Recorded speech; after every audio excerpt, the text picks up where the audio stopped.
utama dekat dalam buku ni adalah mengenai 6 rukun utama madani, iaitu kemampanan, kesejahteraan, daya cipta, hormat dan keyakinan serta ihsan yang merupakan tonggak kebahagiaan bagi rakyat. Jadi tanpa membuang masa lagi, saya ingin menjemputlah Prof.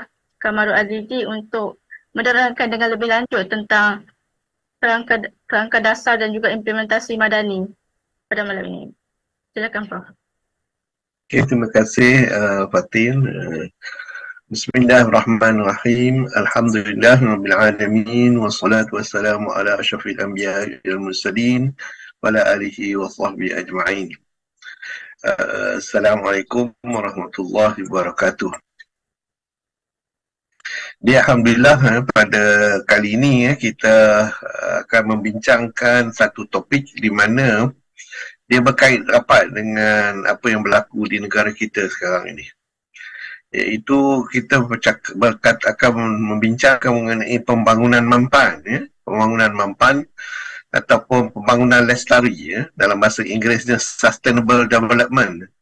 Dan saya akan merujuk kepada sebagaimana yang tadi dikatakan oleh Saudari Fatin tadi, kepada satu cadangan yang telah diberikan oleh Yang Amat Berhormat Perdana Menteri kita, satu tulisan dia yang bertajuk Madani ataupun dalam bahasa Inggerisnya script.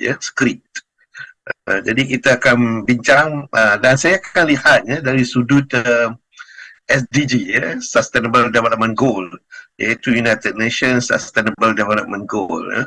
Kerana ini adalah asas kepada pembangunan yang telah disetujui oleh seluruh negara-negara di dunia ini yang berkait dengan United Nations, iaitu bangsa-bangsa bersatu. Okey. Jadi tajuk saya ialah Sains Pembangunan Mampan Implementasi Madani. Jadi ini dia buku dia, Madani, kesejahteraan, macam mana nak achieve kesejahteraan, dan juga dalam bahasa Inggerisnya script, for a better Malaysia. Ini ada nama Yang Amat Berhormat Perdana Menteri lah, tapi kat sini tak ada nama. So apa yang saya akan buat ialah kerana apa yang dicadangkan ini adalah bagi tujuan pembangunan mampan di Malaysia. Saya akan cuba kaitkan teras-teras utama di dalam kedua-dua buku ini dengan SDG, Sustainable Development Goal ini yang dikeluarkan oleh United Nations. Jadi Alhamdulillah, semasa penyediaan dokumen SDG ini, saya telah mewakili Malaysia dan kita telah develop SDG ini menjadi 17 saja daripada beribu sebenarnya. Kami melakukan lebih kurang 3 tahun mesyuarat untuk menyediakan 17 ini. Dan nanti kita akan lihat bagaimana apa yang dicadangkan oleh Yang Amat Berhormat Perdana Menteri kita ini memang berkait rapat dengan semua SDG ini, 19 SDG ini. Okey.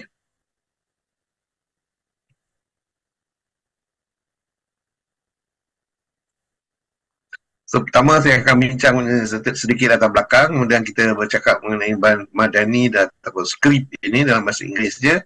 Kemudian kita akan bincang sedikit mengenai United Nations SDG, Sustainable Development Goal, dan akhirnya bagaimana kita nak implementasi berdasarkan kepada SDG tersebut.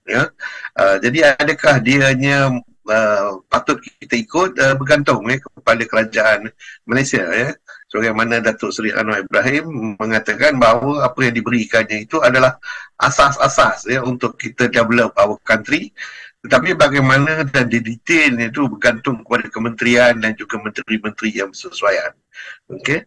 Jadi apa yang saya buat sekarang ni ialah kaitkan dengan UN SDG, dan mungkin bagi kementerian yang tak pasti apa yang perlu dilakukan, mungkin boleh menggunakan SDG sebagai guide lah untuk mereka cuba mendapatkan apa yang diketengahkan oleh Yang Amat Berhormat Perdana Menteri.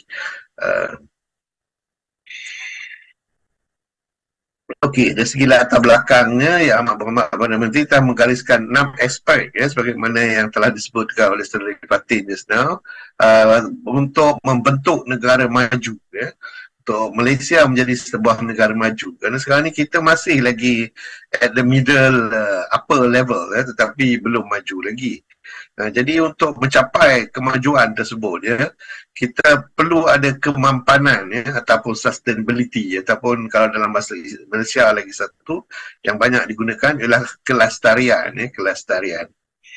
Dan perkara yang kedua ialah kita mesti ada belas kasihan atau caring caring di antara satu sama lain, bagaimana kita take care of everybody, maknanya tak ada orang yang akan ketinggalan mesti ada belas kasihan.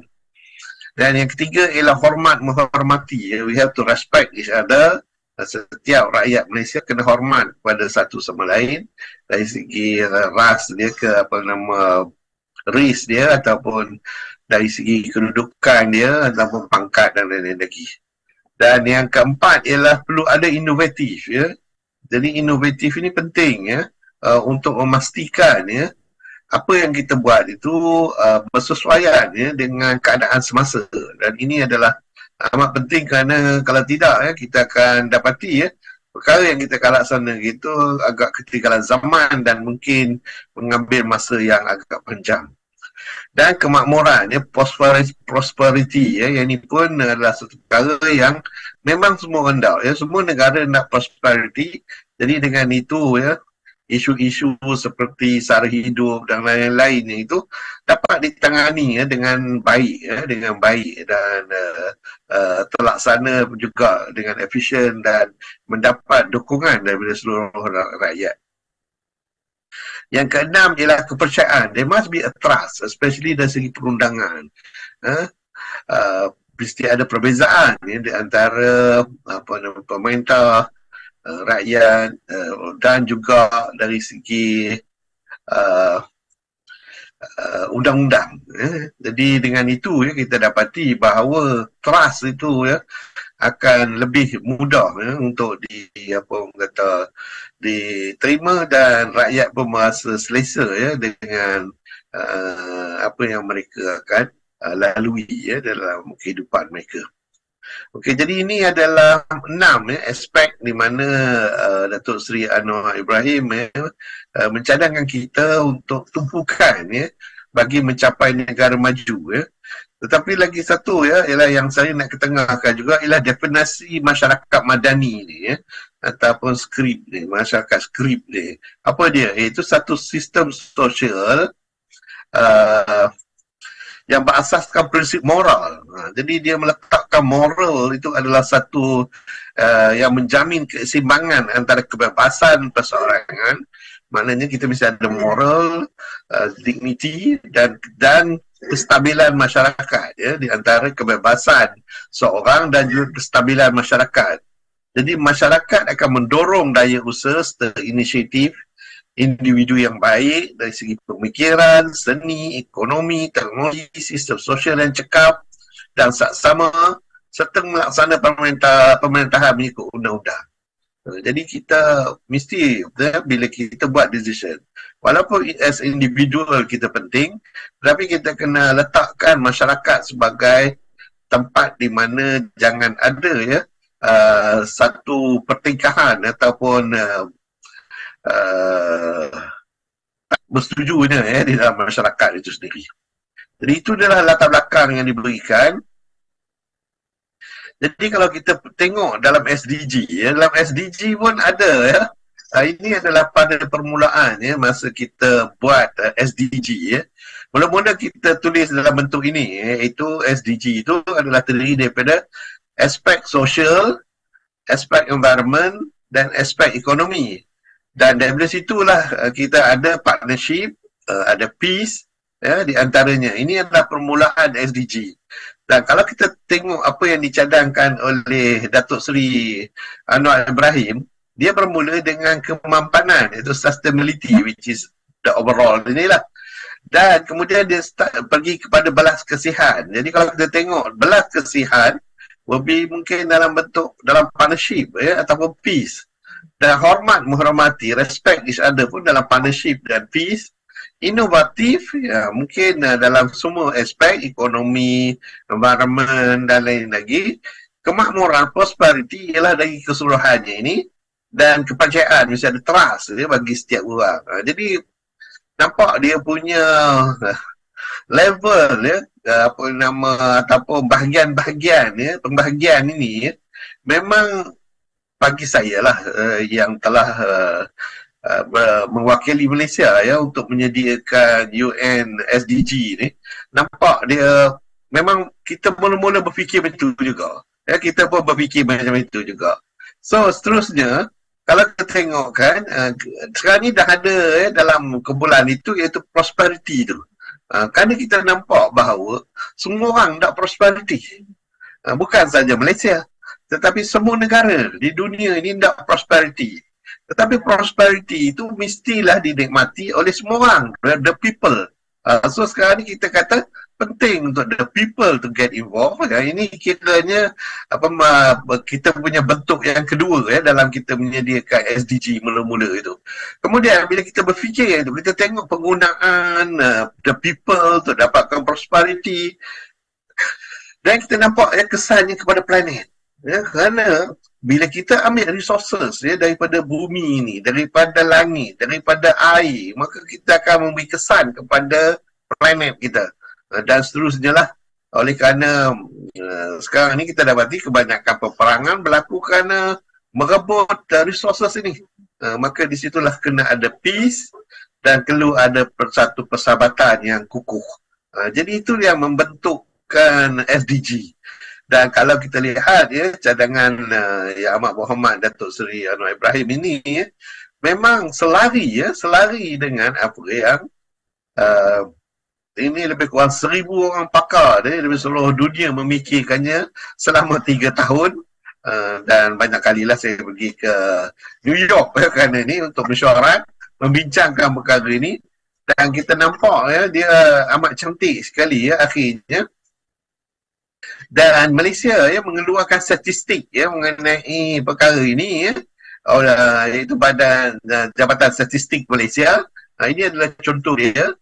Dia beritahu ada 146 available indicators dan lebih kurang daripada 247 indicators dari segi planet dia, peace dia, partnership dia. Jadi data-data ni kita boleh dapat daripada Jabatan Statistik. Jabatan Statistik memang dia kutip ni. Okey, untuk kita dapatkan maklumat ini. Dan satu lagi cara ialah kita menggunakan 3 dimensi dan berdasarkan kepada 6 perspektif untuk SDG itu juga. Kita ada life, kita ada social development, kita ada resources, kita ada natural environment, kita ada equality, dan kita kata ada economic technology development. Lagi sekali kalau kita tengok ini hampir sepadan dengan apa yang dicadangkan oleh Datuk Seri Anwar Ibrahim. Kita ada life, kehidupan itu sendiri, social development, resources, economic and technology development, equality dan natural environment. Okay? Jadi nampak memang cantik lah. Adakah how far boleh kita tengok sama ada fit ataupun tidak dengan apa yang dicadangkan dalam Madani tersebut. Jadi kalau kita tengok yang sebenarnya kalau dalam United Nations ini, kalau kita tengok dari segi impact human right, katakan labor, environment dan anti-corruption, memang kita boleh bahagikan mengikut sektor-sektor ni, dan daripada situ, daripada 17 SDG itu, kerana di dalamnya ada indicators dan ada juga apa yang kita panggil sebagai apa yang perlu kita lakukan. Jadi dia memperjelaskan agak detail yang sebenarnya kiralah 3 tahun lah kita 1,000 orang pakar di dalam dunia ni yang dalam bahagian development menyediakannya. Jadi memang apa orang tu sesuatu yang dicadangkan yang amat baik lah. So let's look kepada apa yang Datuk Seri Anwar Ibrahim dah cadangkan. So, tapi sebelum tu saya nak tunjuk dulu dari segi prinsip berdasarkan kepada servis.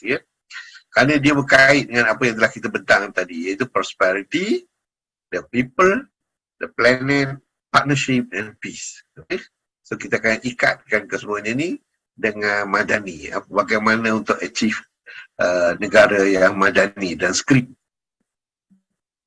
Jadi kalau kita tengok sini, kalau kita buat mapping madani dengan SDG, jadi kemampanan sustainability cover banyak lah. Banyak daripada bahagian itu.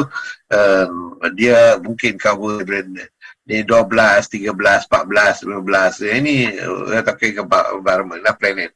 And then dia belas kesihan, caring. Caring kita talking about dari segi poor, hunger, dan mungkin kesihatan. Ini menunjukkan caring, 1, 2 dan 3. Dan hormat menghormati, respect di antara satu sama lain adalah berdasarkan pada education, ilmu, dan juga mungkin antara gender. Ini adalah hormat menghormati. Inovatif, mungkin dalam untuk mendapatkan, untuk mengelakkan hunger, maka kita kena ada inovatif yang sesuai, untuk menyediakan air yang sesuai, untuk menyediakan tenaga yang sesuai, untuk pembangunan infrastruktur dan lain-lain lagi juga kita kena ada innovation. Jadi kita dapati bahawa ini adalah komponen-komponen dalam SDG, yang SDG.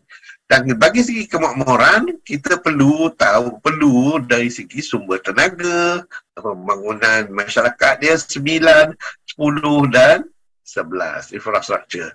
Okey? Jadi again kita nampak untuk menerangkan madani ataupun skrip ini, kita perlu menggunakan sektor-sektor yang beberapa sektor di dalam SDG. Dan akhir sekali kepercayaan ialah 16 dengan 17. Ini involved dengan law. So kita dapati bahawa kalau kita kira sebenarnya dia bermula daripada 1 sampai 17.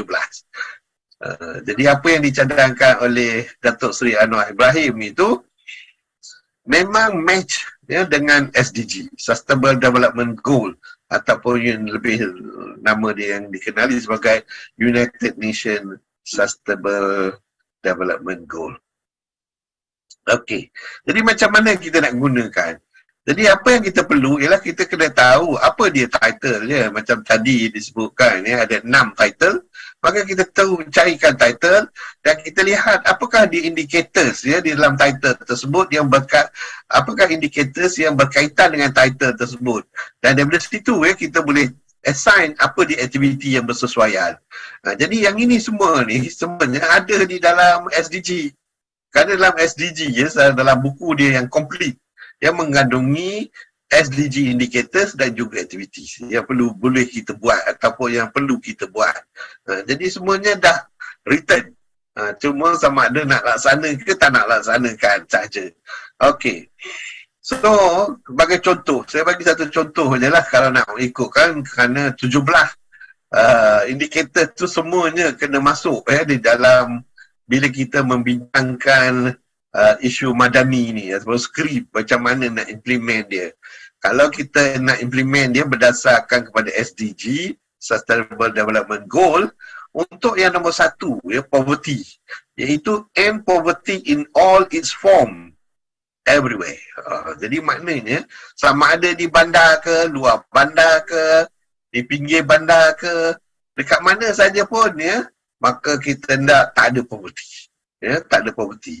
Jadi kalau kita nak tengok dari segi indicators dia yang berkait dengan ini, by 2030, yang mana dalam pada tahun 2030, kita akan eradicate extreme poverty untuk semua orang. Di mana kita akan ukur poverty itu ialah orang yang living less than 1.25 US dollar a day. So lebih kurang RM4 ke RM5 lah sehari. Kalau dia kurang daripada RM5 itu dianggap sebagai dia adalah poverty lah. Jadi proportion of the population below this international poverty line by sex, age, employment status dengan geographic location, selalunya yang ni kena buat statistiknya. Dan memang kita ada statistik ini di Jabatan Statistik, Jabatan Statistik. Dan yang kedua, by 2030, kita nak reduce at least by half the proportion of men, women and children of all ages living in poverty in all its dimensions according to the national definition. Jadi maknanya population below the national poverty line, sama ada by sex ke, makna lelaki atau perempuan, dan ataupun melalui agenda umur juga perlulah dikurangkan setengah. The proportion of men, women and children of all ages living in poverty in all dimensions according to the national definition. Jadi ini dia peraturan apa yang perlu dilakukan ya di bawah SDG. Kalau lagi satu ialah implement national appropriate social protection system. Apa yang dimaksudkan di sini ialah kita perlu menyediakan bantuan, perlu menyediakan insurans ataupun takaful, perlu menyediakan apa-apa yang mereka perlukan orang miskin perlukan. Dan kita kena ukur. Yang ini yang selalunya kita tak buat. Kita kata dah bagi dah berapa duit, dah bagi dah lain-lain insentif lah. Tetapi dari segi impak ni kita tak boleh. Kerana kita tak ukur. Kita hanya biar aja, bagi saja. Jadi ini pun tak digalakkan dalam SDG. Di mana kita nak semua ni direkod dan supaya kalaulah rekod tu katakan 1 Januari 2023, jadi bila kita tengok rekod itu pada 1 Januari 2024, ada tak perubahan atau tidak impak itu. Jadi ini dalam SDG, dalam SDG is very precise memang bukannya susah lah. Saya dah bila saya tengok apa yang dikeluarkan oleh Jabatan Statistik kita di Malaysia, saya dapati ada beberapa perkara yang masih kita tak keluarkan. Mengapa bila ditanya costly expensive untuk mendapatkan data-data tersebut. Tetapi itulah, ini dia masalah kita lah dalam dunia yang ketiga. Dan 1.4 ialah dalam tahun 2030 semua men and women, particularly the poor and the vulnerable, have equal rights to economic resources. Maknanya semua orang boleh berniaga, semua orang boleh access to basic services, ownership and control over land and other form of properties, inheritance, natural resources. Jadi ini semua menunjukkan bahawa kita bagi sama rata kepada semua orang. Dan semua orang ada opportunity untuk punya harta, mempunyai opportunity untuk punya rumah, opportunity untuk orang kata bekerja dan juga mendapat bantuan daripada kerajaan. Jadi ini penting dan di sini diminta untuk kita menentukan berapa persen daripada population itu yang ada akses kepada basic need ni dan berapa persen yang tak ada akses kepada basic need ni supaya kita boleh lakukan sesuatu. Dan proportion of total adult population with secure tenure rights to land, berapa orang yang punya tanah sebenarnya, dan berapa orang pula yang punya perniagaan, punya share dalam perniagaan dan lain lagi. Jadi daripada situ kita boleh tahu di manakah keuntungan, di manakah tanah-tanah ni, siapa yang own. Jadi maklumat ni semua ada sebenarnya daripada bukan saja di Jabatan Statistik tetapi juga di Jabatan Tanah dan lain-lain lagi. Memang ada. So apa kata datanya boleh kita dapat tahu dan siapa dia yang paling banyak kali tanah di Malaysia dan dia tak guna apa-apa pun kadang-kadang.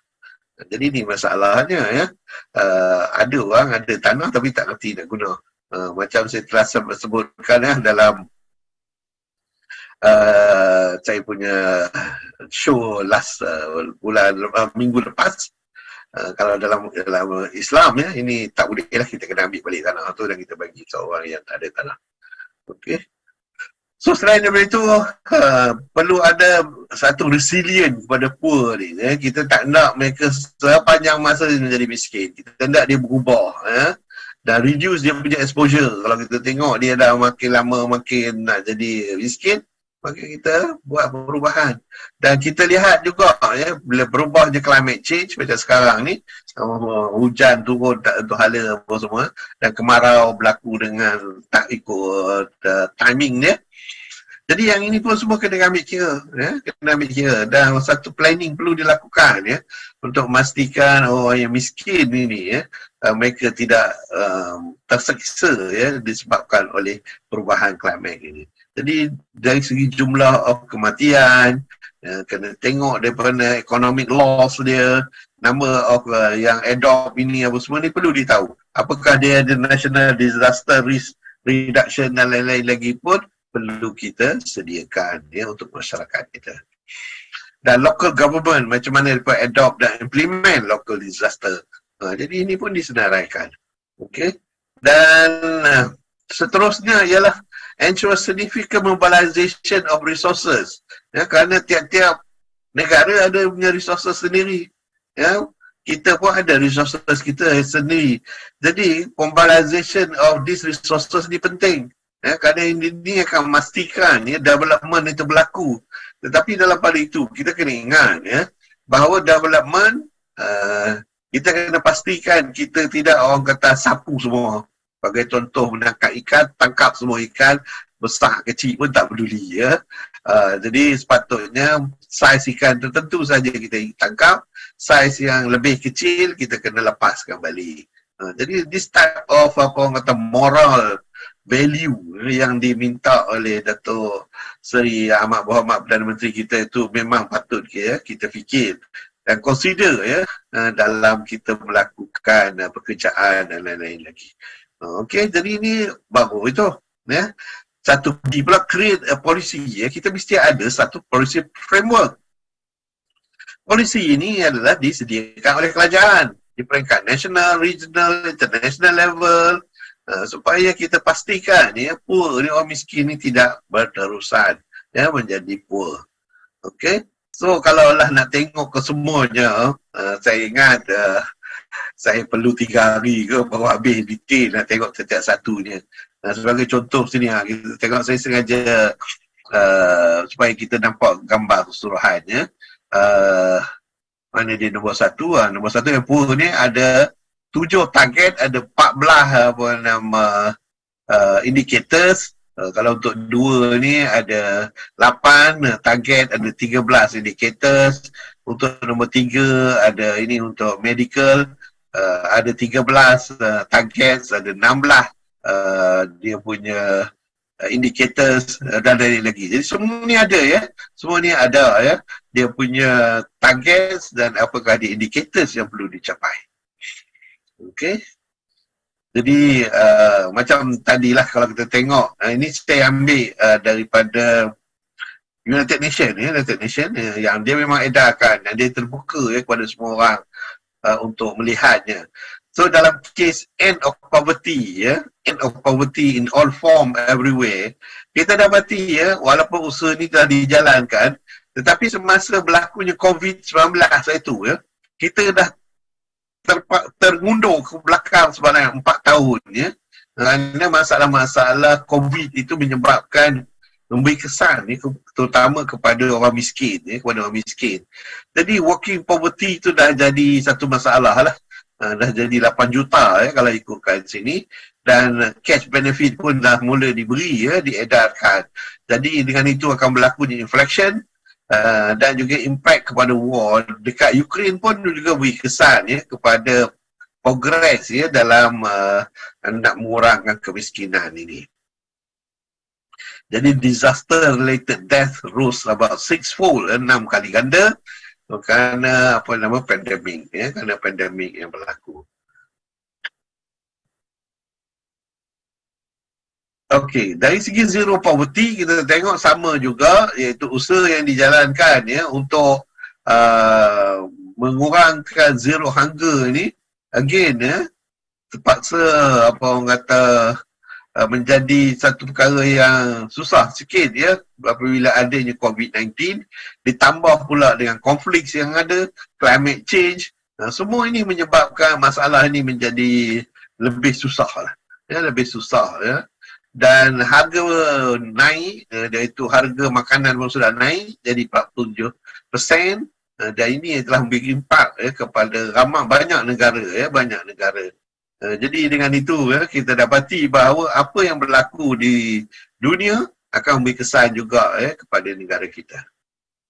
Dan dari segi quality of education sama juga ya, COVID-19 itu telah menyebabkan 147 bilion kanak-kanak ya tidak dapat belajar, dan ada yang sampai 24 million yang tak boleh langsung akhirnya tak pergi ke sekolah. Jadi memberi kesannya dari segi learning proses itu sendiri. Jadi ini peringkat dunia lah. Dekat Malaysia pun sepatutnya adalah maklumat ini. Okey, seterusnya kita pergi kepada air, air bersih. Ya. Kita dapati bahawa ekosistem kita ni, ya, kalaulah kita tak jaga dengan baik, terutama air, air related ekosistem, maka kita akan jadi masalah ya, pada masa depan. Jadi apa yang pentingnya, kita perlu drinking water, sanitation and hygiene. Ya. Jadi kita dapati ya, bila berlakunya pandemik lain ni, kita dah increase sebanyak 4% ya. Jadi dengan itu kita sekarang ni memerlukan lebih kurang 1.6 bilion orang memerlukan ya, air, 2.8 bilion ya, kekurangan dari segi kebersihan ya, sanitation, dan lebih kurang 1.9 bilion ya, yang masih menggunakan ataupun masih tak ada pun ya, basic hygiene punya facilities. Jadi inilah dia masalah yang kita hadapi ya, pada masa kini. Dari segi tenaga, kita dapati juga telah slow down ya, dari segi penggunaan tenaga, terutama tenaga daripada solar dan lain lagi. Maaf, dia dah terlaju pula dah. Okey, dari segi gender equality pun kita dapati ada banyak masalah sekarang ni ya.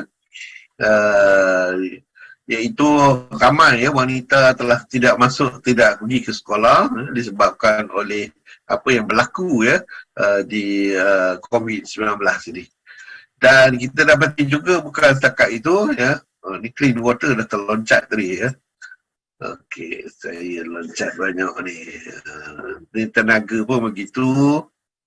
Saya tak nak go into detail kerana panjang ya, sebenarnya. Yang ke-8 kita dapati juga ya, decent work dan economic growth pun telah sekarang ni recovery itu tersekat ya, disebabkan oleh again COVID-19, rising inflation, supply chain distribution kita dah terputus ya, kerana sekarang ni dan policy uncertainties kerana banyak negara yang mempunyai masalah ini sekarang ni, dan labour market sekarang ni dah berubah ya, Jadi kesemuanya ini ya, menyebabkan economic recovery yang ada sekarang ni menjadi perlahan.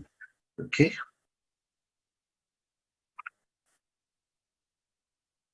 Dan dari segi industri dan innovation, kita dapati juga ya, perkara yang sama berlaku, iaitu global manufacturing. Walaupun dia telah rebound ya, daripada pandemik, tetapi dia masih belum mencapai apa yang sebelumnya. Jadi ini pun kita di Malaysia, terutama industri-industri kita ya, tengah rebound, dan kita harap mereka akan terus rebound dan memberikan sumber ya, kepada negara kita. Dan inequalities juga perkara yang sama berlaku ya, within dan among the countries, jadi antara imigran ya, kita dapati sekarang ni banyak imigran ya. Di Malaysia pun ada banyak imigran yang disebabkan orang mencari ya, tempat ekonomi yang baik ya, supaya mereka dapat hidup dengan lebih selesa. Okay. Kemudian dari sustainable cities, leaving no one behind, maknanya kita kena tengok ya, especially kemiskinan di bandar ya, kemiskinan di bandar. Didapati sekarang ni dah ada 1 bilion ya, yang duduk di bandar. Ini slum dwellers. Maknanya orang tu duduk di bandar tapi miskin ya. Dan kita ada PPRT ya, terlalu banyak PPRT ya. Kalau pergi kat Kuala Lumpur ya, banyak PPRT. Dan tempat ini selalunya satu kawasan yang kecil. Dan rumah-rumahnya pun kecil. Dan memang ya, keluarga yang duduk di rumah-rumah ni memang mengikut kajian yang dijalankan mempunyai banyak masalah. Ya, masalah sosial, ekonomi dan lain-lain lagi. Yang ini pun perlu diatasi ya, dengan segera. Okey, seterusnya. Dari segi consumption dan production ya, kita dapati unsustainable ya, dari segi consumption. Jadi dah terloncat lah. Sorry.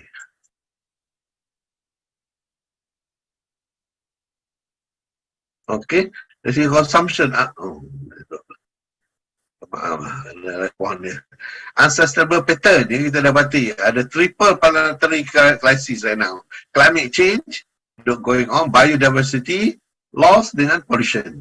Tiga ni dah bagi impak kepada production dan menyebabkan makanan yang sepatutnya ada tu wasted kerana perkara-perkara ini. Okay, jadi natural resources yang kita akan dapati increasing kita makin banyak menggunakan natural resources yang ada. Okay, climate change memang kita dapatilah kalau dalam United Nations kita katakan climate change ni dah code red warning, maknanya dia telah mencapai satu tahap yang amat berbahaya kerana suhu dia makin lama makin naik dan dia telah mengubah cuaca di seluruh dunia dan impak dia itu dialami oleh banyak negara terutama negara-negara miskin mana negara yang tidak berusaha untuk mengatasinya, maka dia akan ekonomi dia makin lama makin teruk lah. Perkara ini sama berlaku di Malaysia sebenarnya. Climate change berlaku di Malaysia. Walaupun contribution kita untuk menyebabkan climate change tu tak banyak, tetapi kesannya yang dibuat oleh orang lain menyebabkan kita juga terkena climate change ni. Climate change impact ni di Malaysia adalah pada berlakunya banjir iaitu terutama banjir kilat iaitu banjir itu berlaku secara mengejut dan seterusnya life below water kita dapati sekarang ni ikan-ikan apabila kita menggunakan pukat yang tunda yang tak sesuai maka kita akan merosakkan ekosistem air dan ekosistem air ni kalau lah dirosak dia akan beri masa yang panjang untuk kembali hidup balik. Jadi ini pun satu masalah. Jadi 90% of the world fishermen are employed in small scale fishery jadi perlu dipertingkatkan dalam hal ini. Okay. Dan life on land kita dapati sekarang banyak forest telah ditebang untuk kehidupan manusia ataupun untuk livestock grazing jadi biodiversity ini sekarang ni banyak telah neglect dia. Tujuannya ialah untuk recovery daripada COVID-19 ini. Okay. Dan peace, justice, global peace going louder kita dapati sekarang ni and hopefully tidak akan ada berlaku peperangan. Walaupun demikian masih ada negara-negara yang berlaku peperangan. Tapi yang menjadi isu utama sekarang ni ialah corruption. Corruption berlaku bukan saja di negara kita, Malaysia, tetapi juga di banyak negara di seluruh dunia. Dan ini impak dia banyak sekali terhadap peace and justice dalam sebuah negara. Dan akhir sekali partnership. Banyak negara sekarang ni berhutang. Kita pun negara kita ni banyak berhutang kerana isu teroris ni. Jadi bila kita berhutang, maka kita kena bayar hutang. Jadi bila nak bayar hutang ni, yang menjadi masalahnya bukannya pada orang yang berhutang, tetapi orang kemudian terpaksa membayar hutang-hutang tersebut. Okey, itu dia 17 kalau kita nak ambil itu, saya tak go into very detail kerana macam saya tunjukkan untuk SDG 1 so kita boleh buat perkara yang sama sehingga SDG 17 ni kerana ada dalam situ indicators yang perlu kita lakukan untuk melaksanakannya. Okey. Dan kalau kita tengok kabinet sekarang ni, saya cuma ambil menteri je lah untuk memudahkan saya. Jadi kalau kita tengok kabinet sekarang ni, untuk kemampanan memang semua orang lah kena take care kerana ini adalah sustainable sustainable, semua menteri kena take care. Tapi untuk caring kita kata itu dia menteri-menteri yang kena take care. Kalau untuk respectful ataupun menghormati Itu dia menteri-menteri yang patutnya respectful lah kepada apa nama untuk dalam kabinet ni. Kalau inovatif, itu dah dia kementerian yang perlu ambil tindakan untuk laksanakan apa yang telah dicadangkan oleh Yang Amat Berhormat Perdana Menteri.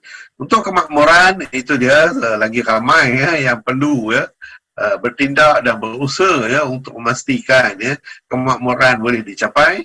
Untuk kepercayaan, inilah dia punya apa nama kementerian yang perlu berusaha. Jadi kita dapati bahawa memanglah siapa yang jadi menteri ni berdasarkan apa yang dicadangkan oleh Yang Amat Berhormat Datuk Seri Anwar Ibrahim itu memang beratlah dan perlu berusaha lah untuk memastikan kesemua ciri-ciri madani ataupun skrip ini dapat dilaksanakan dengan baik. So itu adalah apa kata perkongsian saya lah apa nama. Dan kalaulah kita nak buat sebagai contoh untuk innovation, kita boleh pun buat seperti ini. Ini pun ada dikeluarkan oleh United Nations. Dan okey. So saya ingat saya berhenti setakat itu. Wabillahi taufiq wal hidayah. Assalamualaikum warahmatullahi wabarakatuh. So the way to get started is to quit talking and begin doing. Okay. And begin doing. Okay. Terima kasih Pak. Kita buka dulu kepada soalan kalau ada daripada Encik Yusof baca mungkin. Dia baru masuk. Kalau tak ada. Assalamualaikum. Tak, baru masuk dah habis dah. Waalaikumsalam.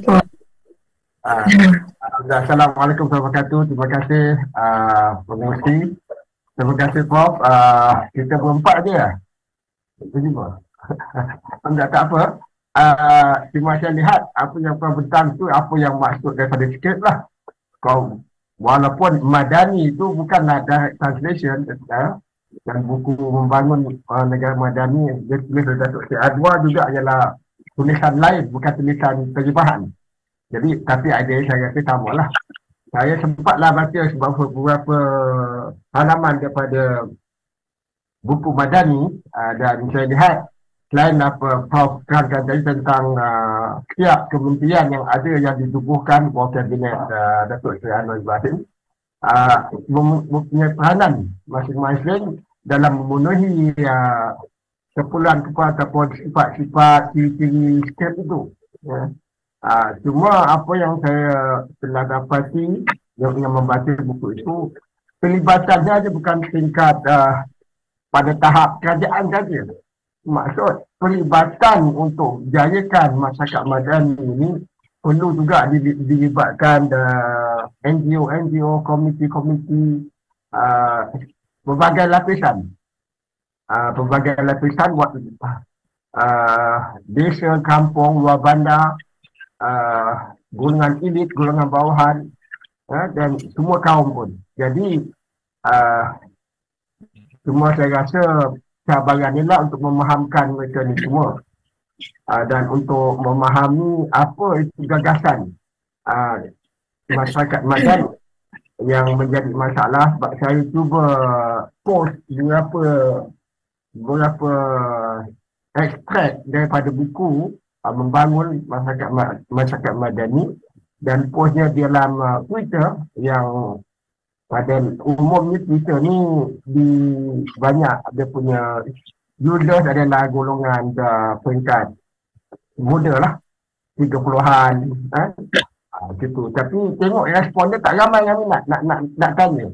Tak ada apa yang minat mungkin tak ramai lah, 7-8 orang saja. Bermaksud gagasan ni perlu diperkembangkan lagi dan setelah tu kalau kita dapat tahu, kita akan dapat respon daripada semua lapisan warga atau citizen untuk sama-sama memahami dan juga tadi the closing words of Professor Nyeslat iaitu stop talking and start doing. Itu yang saya nampak lah. Dan okey, Jadi itulah yang jadi concern ialah dengan lantiknya Wadi Fadilah Siddiq sebagai Menteri Pendidikan. Jadi itu merupakan satu harapan bagi kita untuk beliau yang rasa dapat menterjemahkan konsep-konsep masyarakat madani hasil rapatnya akadnya Wadi Fadilah dengan ayahnya almarhum ayahnya Ustaz Siddiq Fadil dan juga pemikiran Datuk Seri Anwar Ibrahim yang selalu kita lihat dengan Ustaz Dr. Siddiq Fadil dan dapat terjemahkan itu dalam program-program di sekolah-sekolah untuk membangun masyarakat madani cukup lama kan, panjang. Kalau kita lihat satu video yang saya terima pagi tadi bagaimana pemain bola sepak Jepun yang kalah, walaupun kalah, diorang main target sasaran untuk sampai 8 pasukan terakhir untuk dalam Piala Dunia, tetapi mereka hanya sampai 16 terakhir. Tetapi mereka walaupun kalah, mereka tetap tunduk dan hormat kepada penonton stadium, dan walaupun mereka kalah, mereka tetap pemain dan penonton Jepun kemas ataupun kutip semua sampah dalam stadium itu. Walaupun tengahnya menangis, tapi mereka tetap lakukan perkara itu bukan untuk dapat mendapat perhatian media, tapi itulah sifat mereka, sifat sebenarnya mereka yang dididik daripada kecil untuk rasa tanggungjawab kepada masyarakat, civil society. Itu yang mereka lakukan, dan nak dapatkan tahap itu mereka dididik sejak daripada sekolah tadika sekali untuk sama-sama bertanggungjawab tentang kebersihan sekolah. Yang saya fahamkan, anak saya tinggal di Jepun dah lebih 10 tahun. Pelajar-pelajar ni ditugaskan pergi pagi untuk bersihkan sekolah, bersih, cuci lantai, cuci bilik air, semua. So, mereka rasa tanggungjawab akan usaha mereka sendiri, dan itulah yang dibina.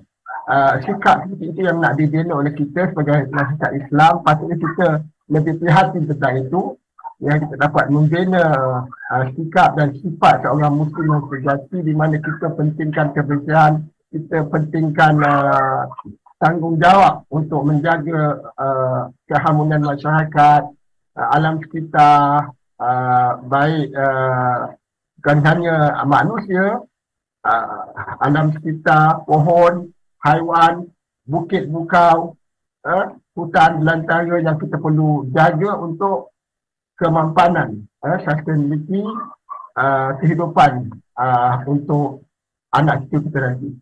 Saya setakat itulah yang saya dapat ulas. Terima kasih.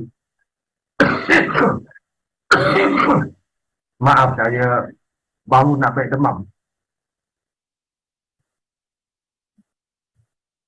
Okay, terima kasih Cik Yusof Bacik. Kalau Cik Yusof Bacik baru nak baik demam, saya pula nak demam ni. Okay. Ada tambahan ke daripada Prof Kamarul tentang ulasan tadi? Saya ingat tak ada. Apa yang diterangkan oleh Tuan Haji Yusof itu memang betul lah. Kita dalam usaha ini dia perlu komitmen daripada semua orang, bukan hanya daripada kerajaan tetapi juga kepada masyarakat, NGO dan juga semualah. Cuma itulah perkara ini masih baru, tak berapa ramai orang pun tahu bahawa adanya MADAN Madani ini dan juga skrip, tak ramai orang tahu. Saya lihat bahawa bukan sahaja education yang perlu bergiat untuk memperkenalkan Madani dan juga skrip, tetapi saya rasa lebih penting lagi ialah Kementerian dia namakan Kementerian Information dan Digital, which saya rasa perlu memainkan peranan dan perlu menyediakan sebagaimana Kementerian Penerangan dahululah, kena buat banyak lah short filem ke short gambaran apa yang dimaksudkan dengan trust, apa yang dimaksudkan dengan prosperity dan lain-lain lagi. Dan pengikat utama yang disebutkan dalam buku Madani dan juga skrip ataupun skrip dalam bahasa Inggerisnya ialah moral, iaitu moral, untuk menjaga moral, ya. Jadi pengikat semua ini adalah moral dan perlu ada satu short film dalam bentuk ini. Dan peranan Menteri Information dan Digital ni, especially pada masa ini adalah amat penting, kerana terlampau banyak sangat sekarang ni viral everywhere, fitnah-fitnah yang tak logik sebenarnya, cerita-cerita yang kalau nak difikirkan tak worth it untuk ada pun, dan dia hanya mengganggu media sahaja. Tapi unfortunately lah ada orang suka nak buat perkara-perkara seperti ini. So itu sajalah sedikit tambahan. Wallahualam. Okey, baik. Terima kasih Prof. Kamarul. Prof. Kamarul, kalau saya boleh tanya soalan, saya ada tengok video yang menerangkan tentang hutang negara. Dia cakap yang hutang, kalau macam negeri Jepun, dia pun berhutang 200 ataupun 400%, tapi hasil yang dijana tu adalah lebih tinggi. Maksudnya kat sini macam berapa banyak jumlah hutang tu tak menentukan bagus ataupun tidak. Mungkin Prof. Kamarul boleh jelaskan sikit tak tentang hutang negara ni? Konsep dia apa? Okay, terima kasih Fatin. Yang ini memang satu soalan yang cepu mas sebenarnya. Hutang ni, saya sendiri sebagai seorang ahli kewangan, sebagai orang Islam yang berminat dalam kajian kewangan ni, saya tak boleh terima bahawa negara ada hutang. Especially bila dia cakap bajet dia ada defisit. Jadi bagi saya sebagai orang Islam, there shouldn't be any deficit. Defisit ni sebenarnya, konsep defisit ni adalah berpunca daripada konsep riba. Di mana dia menganggapkan bahawa riba tu okey. Bila dia anggapkan riba tu okey, jadi dia benarkan defisit. Jadi kalau saya nak cerita macam mana dia kaitkan riba ni dengan defisit, yang ini kena bagi satu kuliah lain dari segi bagaimana kerajaan-kerajaan menjaga hutang negara dia. Malaysia pada satu masa dahulu mempunyai hutang yang banyak. Sekarang ni pun mempunyai hutang yang banyak, bukan kerana keperluan sangat, tapi lebih kepada untuk orang-orang yang tertentu mengambil wang tersebut. Yang sebenarnya negara kita adalah sebuah negara yang kaya. Berbanding dengan Singapura, kita adalah negara yang kaya. Bila saya kata kaya itu, maknanya kita banyak resources yang boleh kita gunakan untuk bagi tujuan-tujuan yang tak memerlukan kita berhutang. Especially berhutang kepada negara lain. Bila saya masuk negara lain ini, especially sebagai contoh World Bank, Islamic Development Bank, kerana kita tak perlu. Kita ada, kalaulah nak berhutang pun, mengikut apa yang saya kaji dari sudut hutang-hutang ni, di Malaysia ni kita boleh membuat berhutang di dalam, kita tak perlu pergi keluar. Kerana flow income kita ataupun flow money flow kita di Malaysia adalah agak stabil. Berbeza dengan Indonesia, Indonesia ialah sebuah negara, dia stabil dari segi ekonomi. Dia bukan kerana dia banyak duit, tetapi dia stabil kerana dia tak menggunakan orang lain. Dia tidak membeli daripada orang lain. Jadi dia stabil kerana itu. Kita di Malaysia ni adalah sebuah negara free trade. Maknanya kita berniaga secara terbuka. Kita beli barang luar, kita jual barang luar, dan itu berjalan secara normal. Cuma adakah kita overspend kerana sebab-sebab yang tertentu yang saya malas nak sebut lah. Tetapi pada dasarnya bagi saya lah, kita tak sepatutnya berhutang. Dalam Islamic punya finance system, hutang ialah satu perkara yang kita tak nak. Dan sebagaimana yang Rasulullah sebutlah, tangan yang di atas is always better than tangan yang di bawah. Walaupun ada setengah ulama pula kata, dia bagi pula dengan tangan belah bawah, dia bagi ke orang belah bawah supaya orang tu duduk tangan tu atas. Tak apalah, itu Islamic joke je lah. Tetapi pada dasarnya hutang tak sepatutnya ada. Dalam kehidupan kita pun, saya tak menggalakkan hutang. Once you start berhutang, maka you akan caught dalam satu scenario yang very bad. Especially bila kita hidup dalam sistem riba ni. Sistem riba ni, just untuk maklumat you lah, dia bergantung kepada interest, bunga. Dan sistem bunga riba ni ada dua jenis. Kalaulah you caught dalam riba compound interest, you akan at the end of the day habis after you habis dalam masa yang pendek. Tetapi kalau you involve dengan riba simple interest, you akan tahan mungkin 5 tahun. Tetapi kalaulah nasib you tak baik, you kena kepada riba compound, you akan tahan sampai paling lama pun 1 tahun. Lepas tu habis tanah you diambil, harta you diambil, semua diambil. So saya tak advise lah kalau boleh. Kalau lah saya tengok pun masa Perdana Menteri, masa Datuk Seri Anwar menjadi Perdana Menteri, masa menjadi Menteri Kewangan dulu pun, dia memang tak nak berhutang.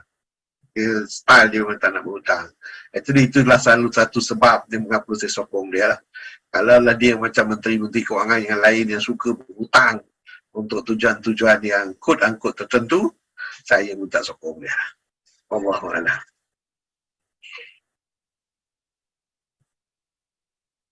Ya, baik, terima kasih Prof atas jawapan dan pencerahan yang diberikan. Sebagai kesimpulan, saya nak petik daripada buku Islam dan Melayu, tulisan Ustaz Siddiq Fazil. Dalam buku ini, tajuk artikel Menatap Wajah Citra Melayu dalam Sejarah, di mana Ustaz Siddiq Fazil mengkritik era kepimpinan Dr. Mahathir Mohamad, yang mana pada waktu itu adanya dasar pandang Timur dan juga Melayu, tapi tidak ada usaha ataupun program yang serius untuk merealisasikan gagasan itu. Dan kemudian pada tahun ataupun era Abdullah Ahmad Badawi, dibawa gagasan Islam Hadari, tapi tidak jelas apa hasilnya dari segi pembinaan watak bangsa. Yang jelas hanyalah riuh rendah kontroversinya. Jadi gagasan ini gagal merakyat dan juga gagal membawa high impact yang baik. Jadi harapan saya adalah pada era kali ini, era Yang Amat Berhormat Perdana Menteri Datuk Seri Anwar Ibrahim dapat membawa dan membina asas untuk pembangunan negara madani sebagai dalam tempoh 5 tahun yang mendatang dan for the future juga. Okay. Saya rasa itu sahaja. Kalau tak ada penambahan daripada Prof Kamarul dan juga hadirin, kita boleh tutup dengan tasbih kafarah dan suratul Asr.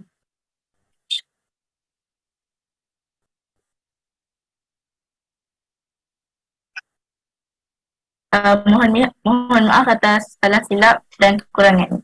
Terima kasih. Assalamualaikum.